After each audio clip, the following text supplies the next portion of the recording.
Nessa desregulação religiosa que se verifica, né, com o retorno ao sagrado, fica evidente um processo de emancipação do indivíduo e da sociedade em relação à religião. A sociedade não precisa mais da religião e por ela não se referencia na constituição do seu estado de normalidade, e também o indivíduo não precisa da religião. Então a vida social não se submete mais, como antes, a regras editadas por uma instituição religiosa. E a religião para de fornecer aos indivíduos e aos grupos um conjunto de referências, normas, valores e símbolos que dão sentido às suas vidas e às suas experiências. Então a religião deixa de ser o referencial a ser seguido, ali com a sua característica, né, de normatizadora, disciplinadora e reguladora da ordem social, e perde em plausibilidade, ou seja, ela é desacreditada tanto pela própria sociedade, através da ciência, né, como também ela é desacreditada pelo indivíduo. Então, tem como fator decisivo para essa desregulação religiosa a liberdade que os indivíduos reivindicam de recompor o seu próprio sistema de crenças, fora de qualquer referência a um corpo de crenças institucionalizado, validado. Com isso, a crença não desaparece, ela multiplica-se e diversifica-se. Mais uma vez, trago para vocês a ideia do coquetel do sagrado. Ou seja, o indivíduo vai ali na Igreja Católica, aceita aquilo que ele acha que é de benéfico para si e descarta aquilo que não é de seu interesse. Vai ali no meio protestante, aprende alguma coisa dali e vai descartar também aquilo. Ele vai passar a assimilar somente aquilo que vem de encontro com seu código normativo, seu próprio código normativo. Ele vai pegar elementos ali, pode até pegar elementos ali da religião, mas formar seu próprio código normativo. Então ele vai ter essa autonomia para ele compor ou recompor suas próprias crenças. Não mais vai seguir a crença dos seus pais, mas vai seguir aquilo no qual ele acha que é melhor, que acredita, que tem maior credibilidade. Então essa autonomia se dá não só no fato dele poder mudar de uma religião, mas dele recompor seu próprio código de crenças. Ou seja, dele compor uma própria religião. Criar uma religião ali individualista, intimista, só dele. Eu tenho minha própria religião, não preciso ir para a igreja católica, não preciso ir para a igreja protestante, para lugar nenhum. Eu adoro Deus do meu jeito. Então, é essa religião intimista, individualista, que se dá devido à autonomia do indivíduo. Observa-se um grande paradoxo religioso que passa a caracterizar os dois movimentos distintos nas sociedades seculares. Por um lado, acontece a desregulação institucional, que se dá pela perda da influência dos sistemas religiosos. As instituições tradicionais não dão mais plausibilidade a seus fiéis. Isso implica a quebra de homogeneidade, levando à fragmentação, ou seja, pluralismo e diversidade religiosa, comportando múltiplas possibilidades de expressões autônomas aí, sendo oferecidas para os indivíduos. Então, as características do senso religioso contemporâneo não é a indiferença em relação a crenças, mas a perda progressiva da regulamentação institucional dessa crença pelas igrejas. Ou seja, as pessoas continuam acreditando em Deus, mas vão negar aquele Deus que é apresentado, por exemplo, pela Igreja Católica, aquele Deus que pune as pessoas, né, por um determinado pecado, alguma coisa nesse sentido, né? E o lado meio protestante, aquele Deus que é apresentado como capaz de punir alguém por não observar suas regras. Ou seja, ele não vai aceitar o Deus da forma com que é apresentado aqui na Igreja Católica e, por exemplo, no meio protestante. Ele vai aceitar um Deus conforme a sua lógica. Ele vai aceitar um Deus que seja serviçal, um Deus que esteja disponível a atender às suas próprias necessidades. E aí não é a indiferença, então, que vai caracterizar, né, o senso religioso, mas exatamente essa desregulação institucional, em que o indivíduo não se atém mais ali a uma fidelidade cega à igreja. Ele vai se julgar no direito dele mesmo acreditar do seu jeito. E, por outro lado, nós temos a recomposição das crenças, né, que é evidência dessa desregulação, ou seja, consequência dessa desregulação institucional, que é uma ruptura entre crença e prática e construção livre dos sistemas de crença por parte dos indivíduos, sem referir-se diretamente às crenças convencionadas pela instituição. Então, o fenômeno de recomposição das crenças vai se dar na forma de bricolagem de crenças, ou seja, que é a marca a passagem de uma religião instituída, ali com a sua visibilidade pública e tudo, para uma instituição recomposta, distante da prática doutrinal e aproveitando temas de outras religiões ou correntes de pensamento de caráter místico ou esotérico. A pessoa, inclusive, pode até mesmo ali, né, beber das fontes do cristianismo e, no entanto, acreditar na reencarnação, que para ele é mais ali atrativo acreditar na reencarnação. Então há uma facilidade muito grande aí de ali beber de várias fontes ao mesmo tempo, né? Eu sou católico, mas eu gosto ali, eu vou ali no Vale do Amanhecer, lá na Tia Neiva, eu vou na Umbanda, no Candomblé, eu vou lá no Espiritismo, eu tomo um banho de cachoeira, né? Eu recebo um passe, uma purificação, alguma coisa nesse sentido, que a gente sabe que isso é totalmente estranho à Igreja Católica. Mas ele, como indivíduo autônomo, ele se sente no direito de fazer esse tipo de coisa, de aproveitar esses temas de outras religiões. Por tudo isso, o panorama religioso atual caracteriza-se pela difusão do crer individualista, em que as pessoas acreditam do seu jeito, têm a religião da forma com que quer viver, ou seja, eu não acredito conforme os meus pais ensinam, conforme a instituição ensina, mas eu acredito conforme indica a minha própria lógica. Pela disjunção das crenças e pertenças confessionais, ou seja, surge uma igreja a cada instante aí, multiplica-se essas igrejas, porque perde-se a hegemonia católica no mundo religioso, que antes era hegemônica, perde a hegemonia ali do protestantismo histórico, e aí vai surgir, vai se multiplicar várias confessões e com várias pertenças, né, confessionais aí, que oferece para os indivíduos, possibilidade de pertenças confessionais para indivíduos, ou seja, para crentes passeadores, para os peregrinantes ali na fé. E também vai se caracterizar pela diversificação das trajetórias percorridas por crentes passeadores. Essas trajetórias percorridas por crentes passeadores se referem ali à peregrinação da fé.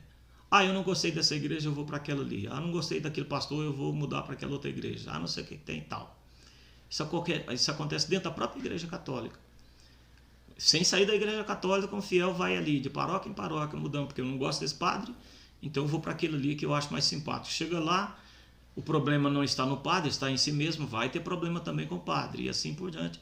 E aí nunca para, sempre vai pulando de paróquia em paróquia, é como se fosse macaco pulando de galho em galho.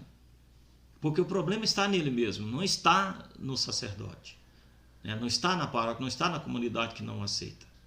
Então, nós temos esse tipo de passeador dentro da própria Igreja Católica.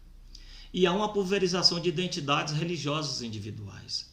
Ou seja, essas marcas, ao invés de enfraquecerem ou provocarem o desaparecimento completo da forma religiosa comunitária, ao contrário, em função do declínio das grandes instituições religiosas, principalmente em relação ao catolicismo, que perde, né, da década de 70 para cá, caiu muito, conforme o censo do IBGE, de 93% despenca para 63%. Sem contar que muitos dos católicos, muitas das pessoas que se declaram serem católicas, na realidade são da Umbanda, do Candomblé, do Espiritismo, que ali ainda tem vergonha de dizer o que são, ou seja, de afirmar sua própria identidade ou confissão religiosa, e se diz ser católico.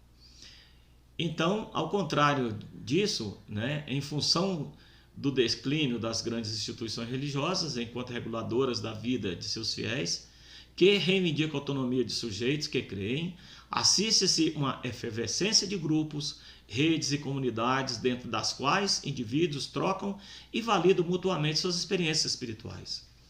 Então não é mais ali dentro da igreja, do grupo circunscrito ali da religião, que o indivíduo vai validar suas crenças, né, sobretudo pelo testemunho, mas em grupos isolados, às vezes ali até na informalidade, né, ou nessas comunidades que surgem aí, nesses movimentos sociais que surgem, eles vão validar sua fé ali, mas não mais necessariamente dentro da igreja. Uma pessoa pode ali dizer que abraçou Jesus Cristo e que se entregou a Jesus Cristo e tudo, não dentro da igreja católica, mas dentro de um movimento religioso, à parte ali, como se fosse uma igreja paralela à própria igreja católica. Então, o paradoxo entre a tradição e a modernidade vai se afirmar, sobretudo pelos fenômenos religiosos que passam a predominar no mundo de hoje, tais como o desenvolvimento dos novos movimentos espirituais, né, que começa a surgir aí, e um padre carismático definiu a sua liderança ali, né, mostrou o seu poder de convencimento, de plausibilidade naquilo que realiza, e que leva as pessoas a milhares de pessoas a se aglomerar numa missa celebrada por ele, por exemplo, a tendência é surgir um movimento religioso ali, fundar uma comunidade de vida no Espírito Santo, como se conhece, por exemplo, como os renascidos em Pentecostes, a exemplo do que ocorreu com a Canção Nova, né, a exemplo do que ocorreu com a comunidade Shalom, com as obras de Maria, com esses movimentos aí que surgem. E há uma subida das correntes carismáticas, ou seja, que correntes carismáticas são essas? É a renovação carismática católica, é o neopentecostalismo, ali no protestantismo, ou seja, essa subida significa no sentido de que elas se apresentam aí maciçamente dentro das igrejas, né? Que ganham um espaço extraordinário dentro da igreja. Hoje é indiscutível o espaço que a renovação carismática ganha no âmbito da igreja católica, porque ela tem uma forma muito interessante dela aderir às exigências da igreja, sobretudo a obediência ao Papa, né? Que é algo que conta muito dentro da igreja católica. E também pela forte devoção que ela tem em Nossa Senhora, que Nossa Senhora tem uma força simbólica, dispensa uma força simbólica muito grande dentro da igreja. Isso é muito importante.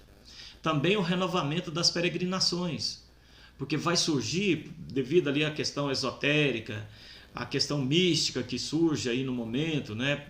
Principalmente advindo ali da nova era e tudo, a peregrinação, por exemplo, a Santiago de Compostela vai ganhar novos contornos. A peregrinação a Lourdes, a Fátima, a Aparecida, lá na Bahia, né, no Senhor do Bonfim, enfim, esses centros de peregrinações vai passar a se caracterizar por uma busca diferenciada daquilo que se dava na forma tradicional.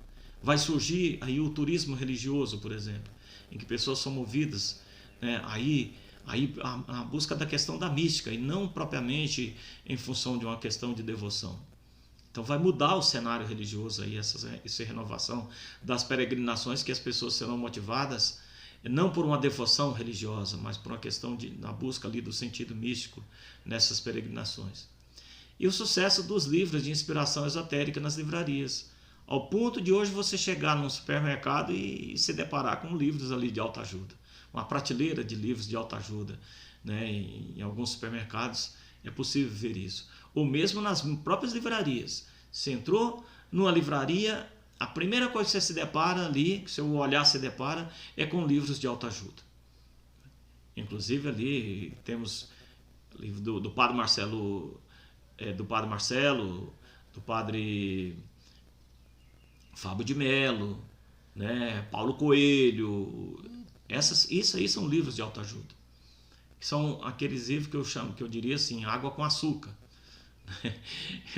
Eu sempre chamo esses livros de autoajuda como água com açúcar, ou seja, não tem aquela profundidade teológica ali, ou de um ensinamento religioso teológico profundo, né? É algo que é escrito para um consumidor já específico, né? Sabe-se aquele consumidor que já tem um consumidor específico para comprar aquele livro.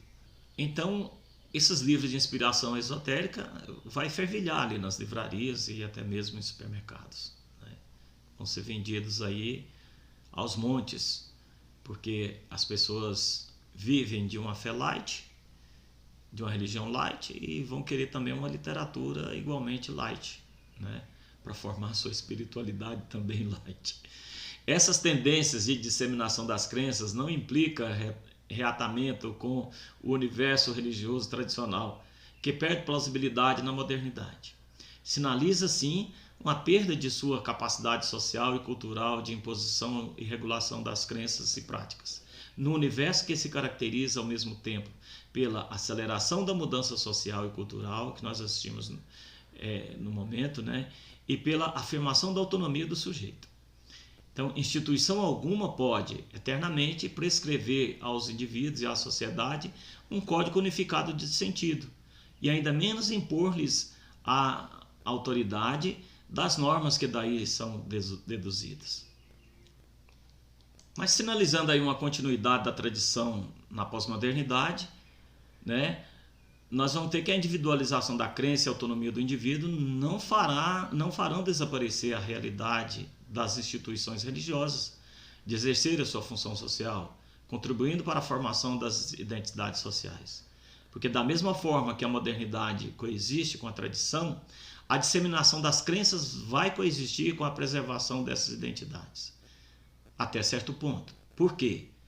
Porque vai haver rupturas. Lembra vocês, a renovação carismática, ela conserva ali a obediência ao Papa, conserva a devoção à Nossa Senhora, mas ela vai romper com a forma tradicional de realização do culto dentro da igreja. Já não se dará mais de uma forma ali profundamente litúrgica, mas principalmente voltada à questão, às exigências próprias de uma sociedade do espetáculo. A secularização, que antes era tema central da sociologia das religiões, mais uma vez lembrando isso, passa a ser vista sob nova perspectiva.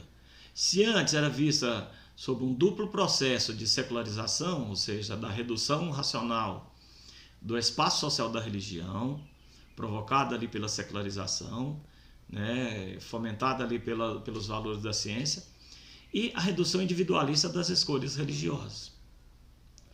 Então, Revé-Léger vai questionar esse tipo de secularização. E a pergunta que ela faz é: como compreender ao mesmo tempo o processo histórico da secularização das sociedades modernas e o desenvolvimento de uma religiosidade individual, móvel, moldável, que dá lugar a formas inéditas de sociabilidade religiosa? E ela mesma vai dar a resposta, né? Responde à sua própria pergunta, sugerindo que a secularização das sociedades modernas não se resume tão somente ao estreitamento de uma esfera religiosa diferenciada. Ela se manifesta igualmente na disseminação dos fenômenos da crença, que conferem uma pertinência inesperada à fórmula aplicada classicamente às sociedades não modernas. Há religioso por toda parte, religioso à la carte, ou seja, a escolha do indivíduo, a religião em todos os lugares, religioso flutuante, crenças relativas, novas elaborações sincréticas, o religioso em deslocação sem objetivo, estado doravante colocado na sua indeterminação específica, no centro de toda a reflexão sobre o religioso nas sociedades modernas. Então, é o religioso que está aí de uma forma totalmente diferenciada da tradição.